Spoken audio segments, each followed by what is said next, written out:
Judgment Day. Earth had become devoid of all its creases, rivers and mountains, ditches and hills, and oceans and forests.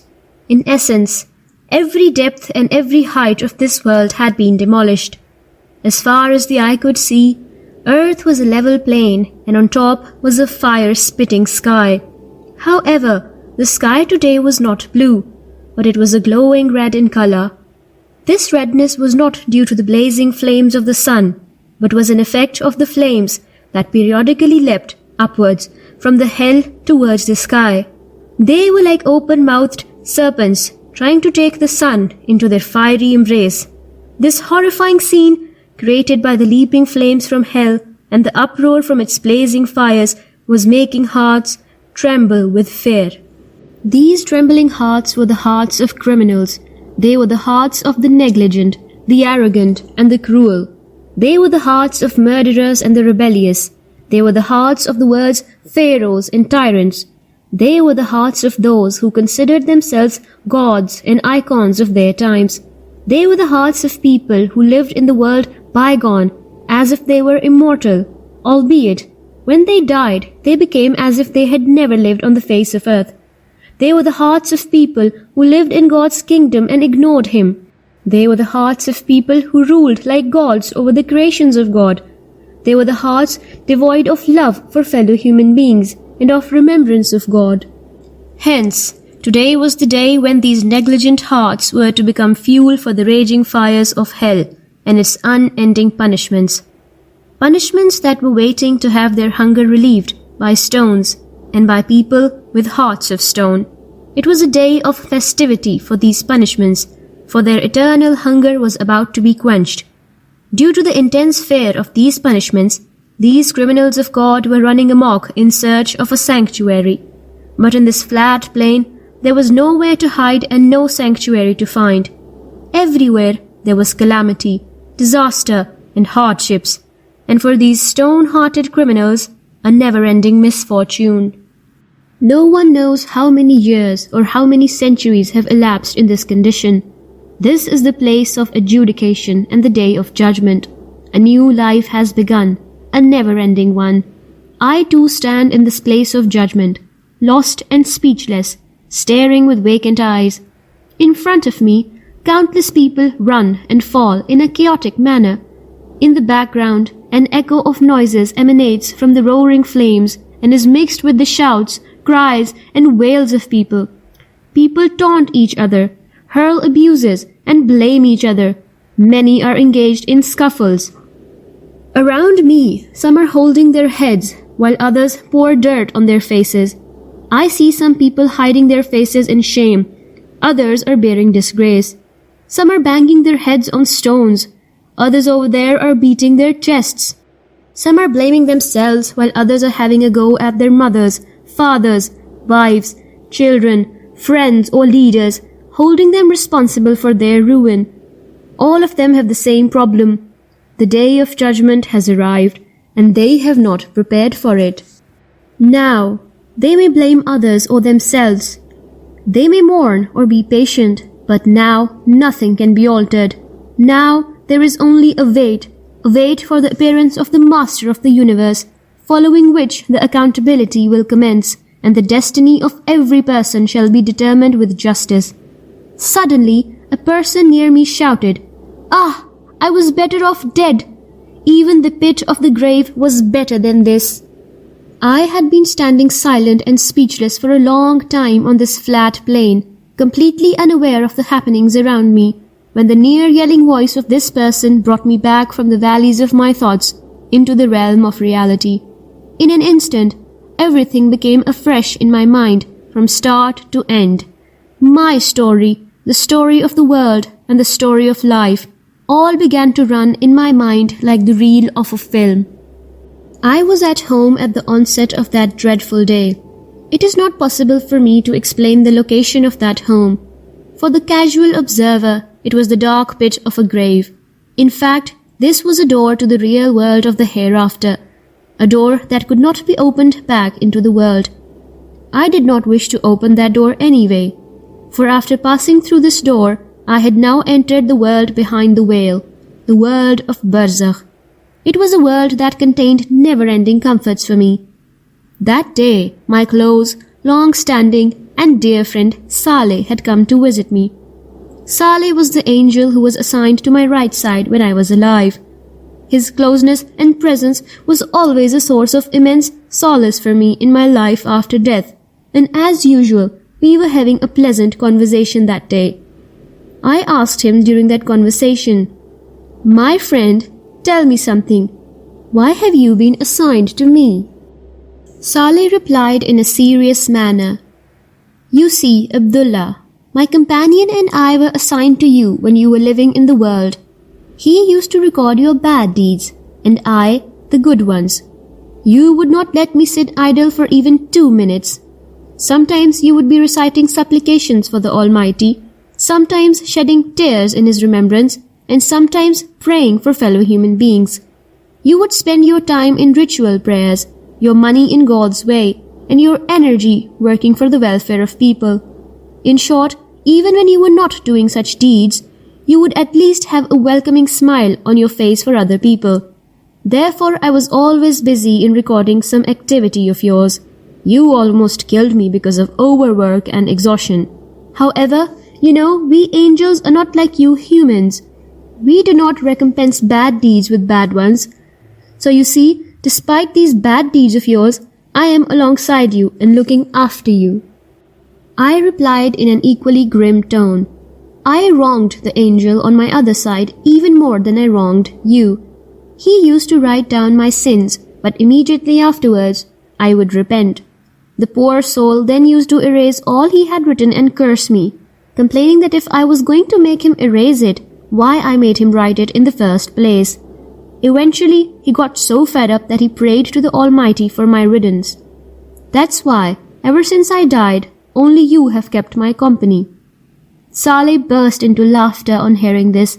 Then he said, "Don't worry, he will return at the time of accountability. According to the law, both of us will have to present you in front of the Almighty." As he uttered these words, his face showed a profoundly grim expression. He became quiet and bowed his head down, becoming immersed in deep silence. I had not seen him behave in this manner previously. As he raised his head up after a few moments, the ever-present freshness and smile had disappeared off his face, replaced by shadows of fear and sadness. He made an unsuccessful attempt to smile and said, "Abdullah, Archangel Raphael has received his orders. The time for fulfillment of God's promise has arrived. The deadline given to the inhabitants of the world has passed. You will continue to enjoy the blessings of your Lord a bit longer, behind this curtain of Barzakh. But I have to depart now. I will meet you again when life begins again. When your eyes open, the day of judgment would have begun. I shall meet you again that day." The commotions of life were continuing as ever. The shopping malls had the usual activity and razzle-dazzle. There were various entertainment events going on in New York, Los Angeles, London, Shanghai, Delhi, Moscow, Karachi and Lahore. Spectators were watching and applauding 2020 cricket and World Cup football matches being played in the midst of floodlights that turned nights into days. People intoxicated with alcohol were busy drinking in pubs and bars, while others watched striptease in nightclubs. Actors were captivating appreciative fans in Hollywood and Bollywood movies. Movies, dramas, stage, television, belly dancing and fashion shows had models and actresses dancing, gyrating and parading their bodies while their financiers filled their pockets with money made from these enterprises. The owners of multinational companies were the new conquerors of the new world. Talented youth were happy to sell them their knowledge and skills so that they could weave dreams for their future careers. The glitter and dazzle of media, the spiced-up world of journalism, and the upheavals of the world of politics with its never-fading treacheries and deceit were continuing unabated. Men and women were engaged in shopping in the bazaars of this world, surrounded by eye-catching shops and hailing shop owners. There were echoes of songs and music in lavish abodes of the prosperous, which were in sharp contrast to the silence of hunger and poverty rife in the shacks of the poor. People were singing songs of merriment in wedding celebrations, but shadows of sorrow and despair shrouded funerals in hospitals. Religious leaders were safeguarding personal interests in the name of God.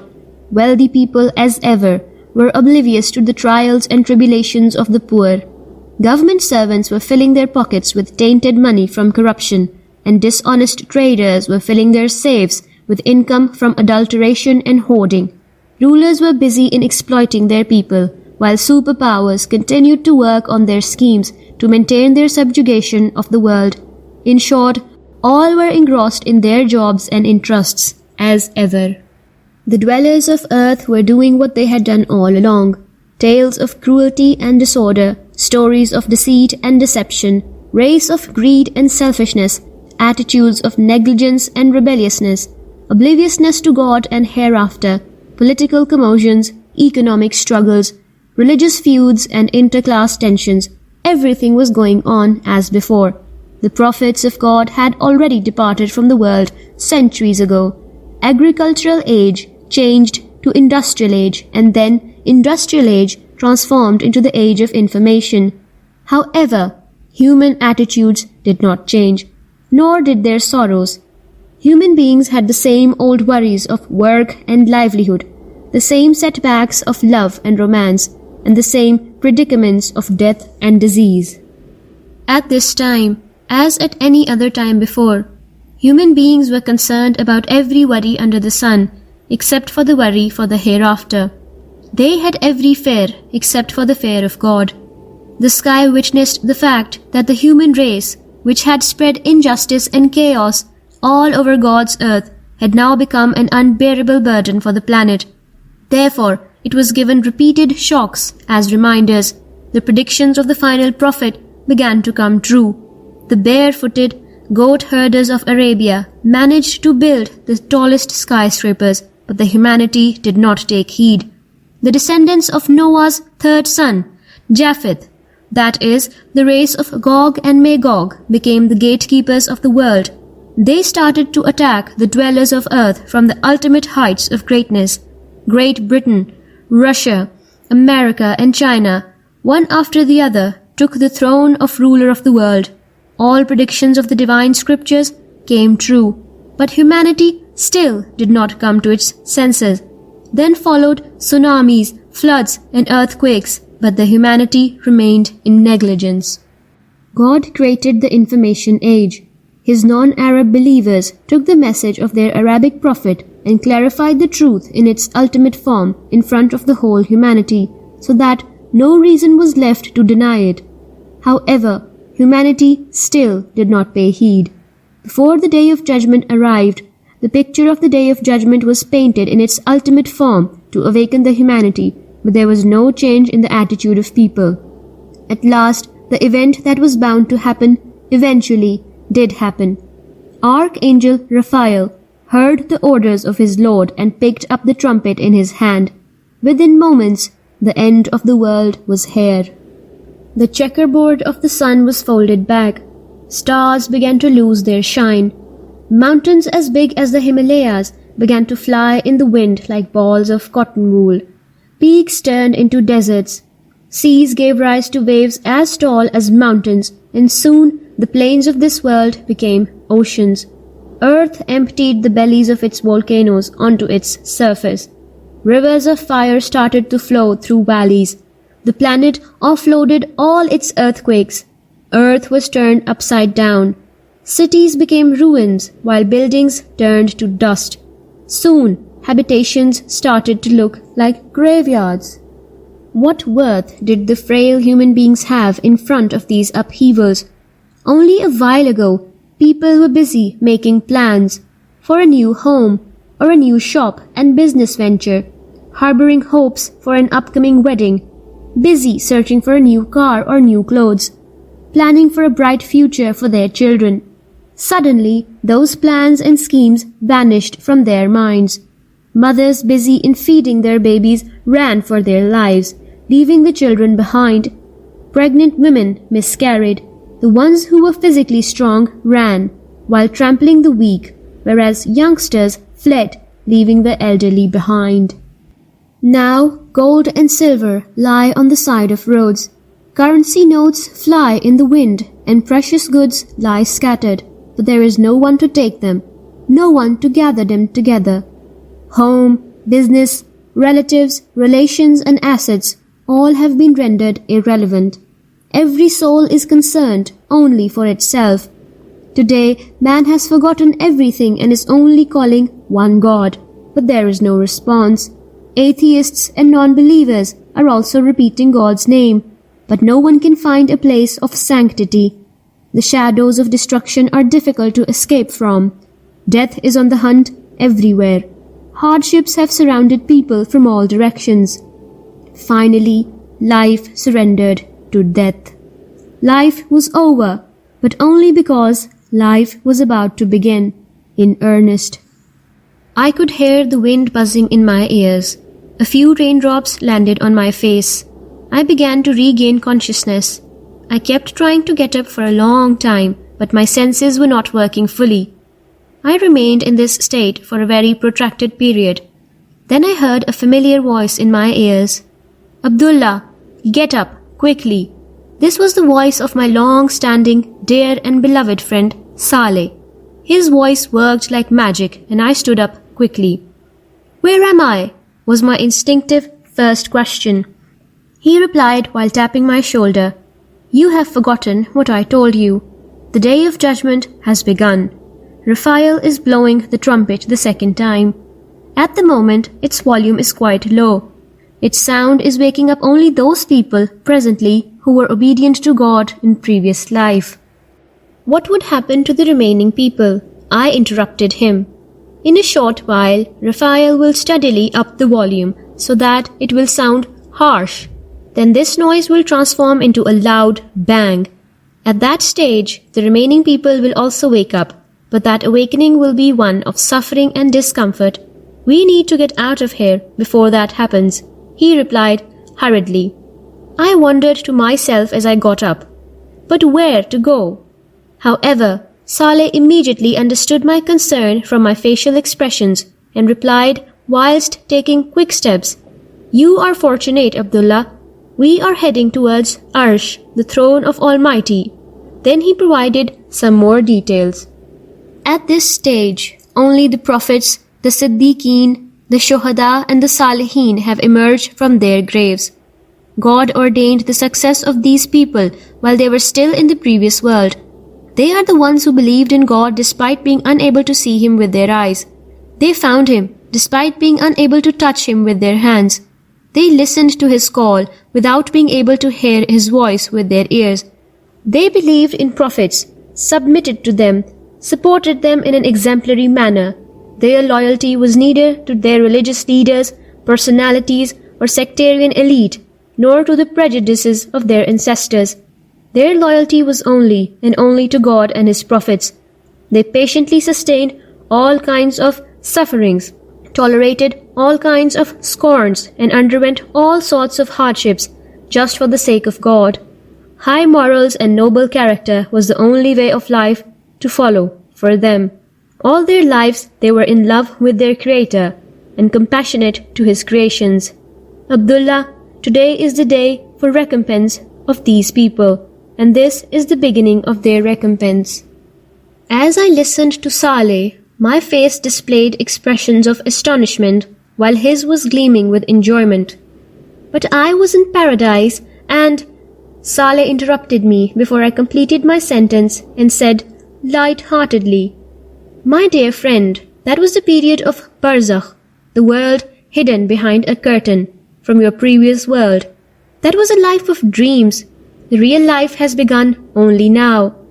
Only now will people receive the reward of paradise. By the way, that life in the Barzakh was also a reality. Remember, our friendship started during that life." I shook my head and just stared at him. Some of this made sense to me, but there was a lot more to comprehend. However, I decided that at this stage it would be more appropriate to leave myself at Saleh's disposal. My friendship with Saleh began when after my death, or more appropriately, after I stepped out from the illusion of a finite world and entered the real world. People are usually very scared of death, but for me, death was a pleasant experience. The name of Angel of Death, Azrael, was a symbol of terror in the world, but he came to me in a very handsome facade. He separated my personality, that is, my soul, from my body with utmost love and care. My body remained in the previous world, while he transferred my true personality into this new world called Barzakh. Barzakh actually refers to a veil or a curtain. A curtain appeared between the previous world and me as soon as the Angel of Death appeared. Because of this curtain, I lost all contact with that world. I did not know what happened to my family due to the grief of separation, although I had full confidence that because of the upbringing I provided them, they would be patient and content upon the will of our Lord. I was in a new world now with my true personality. This was the world of Barzakh. The Angel of Death, Israel, had handed me over into the care of Saleh in this world. Along with him, there were many good-looking, well-dressed and well-spoken angels. All of them had bouquets of flowers in their hands, while on their lips they had salutations and prayers for long life.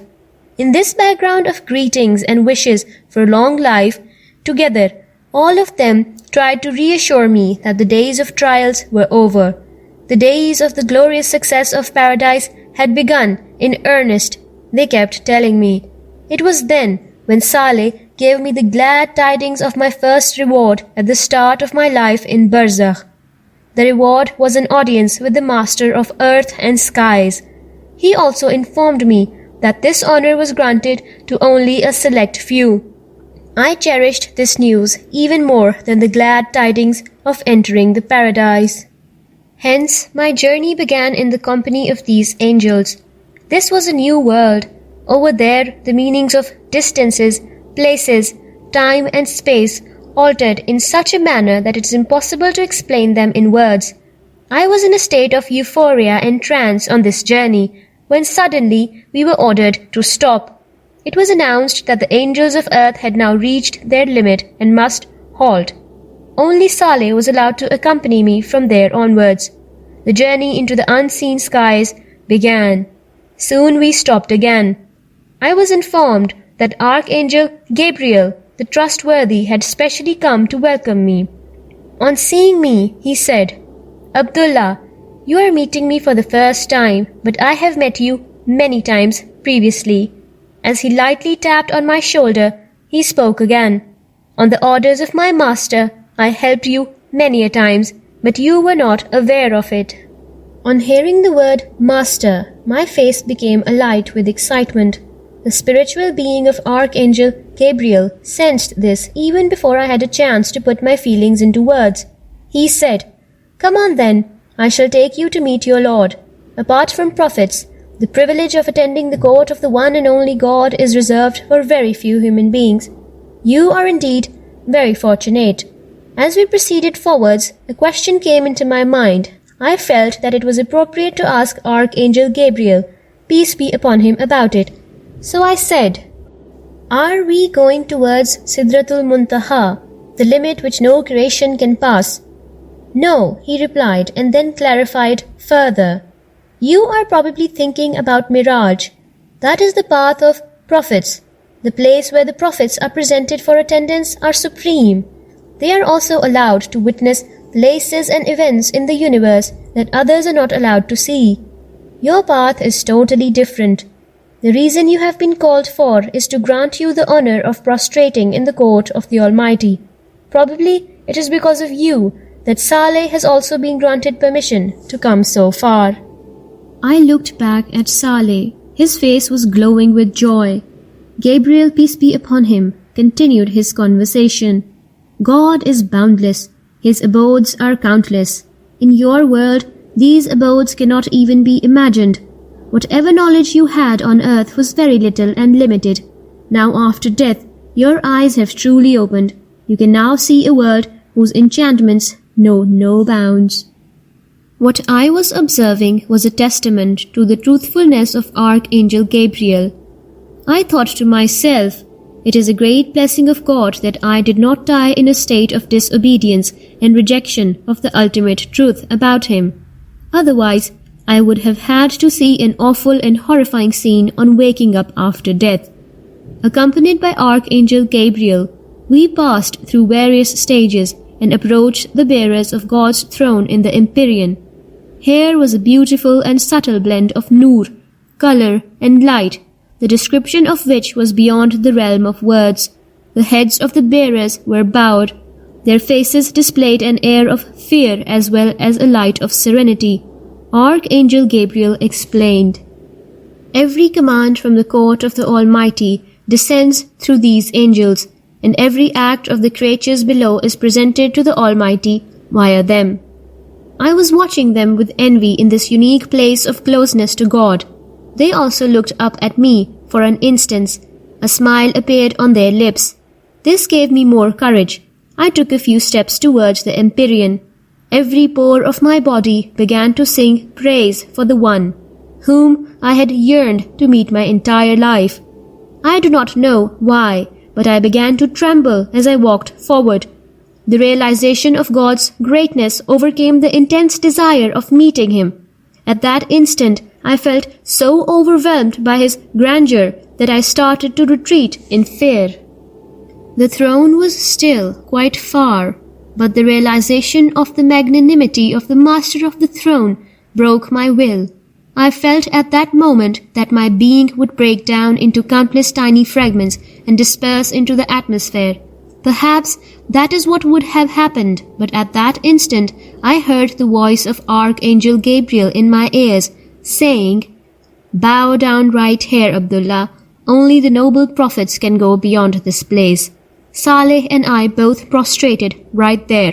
Thus, I prostrated to the one I had prostrated to all my life without being able to see him. But today, this was after seeing him. Well, I did not really see him. I only saw the signs of his presence. I do not remember how long and delightful was this act of prostration. The one who bestowed the sun with glittering sheet of light and the moon with a cover of brightness, the one who provided fragrance to flowers and dressed the butterflies with colors, the one who gave sparkle to the stars and jingle to the blossoms, the one who granted the skies their sublime crown, and to the seas the dominion of vastness, the one who blessed the soil with fertility and adorned rivers with the beauty of flowing water, and the one who endowed man with the ability to communicate and the honor of receiving the revelation of the Quran. Every moment spent in the feet of such a being was superior to any other honor. Even owning an empire comprised of the 7 continents of the world could not have surpassed this experience. However, inevitably, this moment had to end. I heard the delightful voice of the bearers of the throne chanting, "Huwallahu, la ilaha illahu," which meant, "He is God, there is no deity worthy of worship except Him." This was in fact an announcement that the master of the throne was about to speak. A voice proclaimed, "I am God, and there is no one worthy of worship but me." The effect of this magical voice was more delightful than any melody I had ever heard before. It left my body in a state of absolute attentiveness. All my strength suddenly became focused in my ears and my sense of hearing. I wanted to hear more, but there was a pause. I realized that I was expected to say something. The first sentence that came to my trembling lips was, "Master, this is the only truth I came to realize in my lifetime." My voice was so faint that even my own ears could barely hear it. However, it reached the one who knows all, whether hidden or obvious, the one who even knows the secrets embedded deep inside hearts. He replied, "Not everyone who knows this fact is able to reach here. Do you know this, Abdullah? How come you reach here?" This time, the magnanimous tone in the expression of my Lord had a tinge of affection about it. "The reason is, Abdullah, that you dedicated your life to informing other people about me. You spent your life warning them about the day they will meet me. You made my remembrance and work for my causes a mission of your life. This is the reward for it." At that moment, I just wanted to continue to listen to the words of the Master of Skies and Earth. This felt like the most intense desire I had ever experienced in my life. However, once again, the King of the Worlds became silent. I sensed that my master was giving me another opportunity to speak. I said, "Can I stay near you, over here?" My lord replied, "No one is far from me, Abdullah. Neither am I far from anyone.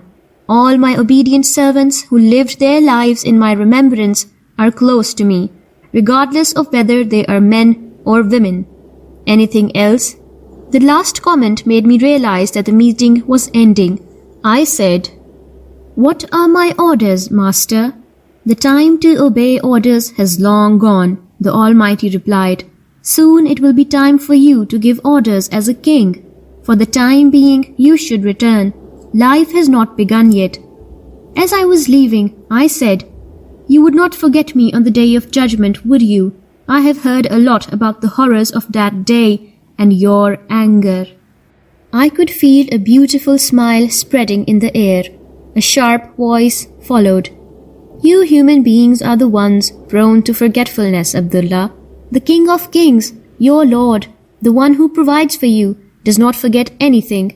As for my anger, it never overshadows my mercy. You remembered me your entire life with hope and fear. I will also remember you with forgiveness and mercy." However, there was a moment of kingly pause.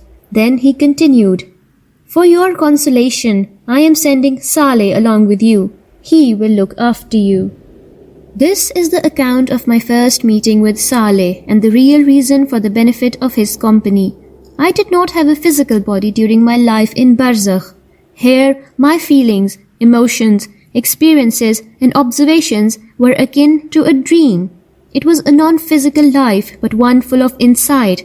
I had full realization of the blessings that awaited me in the paradise.